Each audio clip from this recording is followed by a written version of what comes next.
Ayun na po yung kalagayan sa amin. Oh. Wala na po yung ilog. Hindi pa po nahuhukay. Wala po akong pamamarlan. Pero nag-uulan na po. Oh. Nag-uulan na. Malapit na po sumulong ang tubig dito sa may amin. Pag sulong po nito, makakapamaril na po ako ulit. Yan po ang kalagayan sa amin ngayon. Oh. Yung dating may itikan po dito, wala na po. Nasira na po yung may itikan dyan. Yan na po yung itsura ng amin. Matagal-tagal po rin tayo hindi nakapag-vlog kasi po busy po tayo sa trabaho. Marami po tayo masyadong mga ginagawa. Kaya po tayo, wala po tayong ngayon, upload.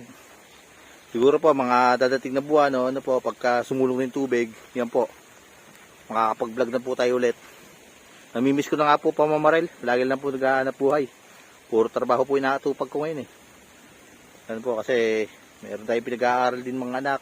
Kailangan natin magtrabaho. Ano, ayan po yung lugar namin. Malapit ako, tintis na lang. Pamaril na ako ulit.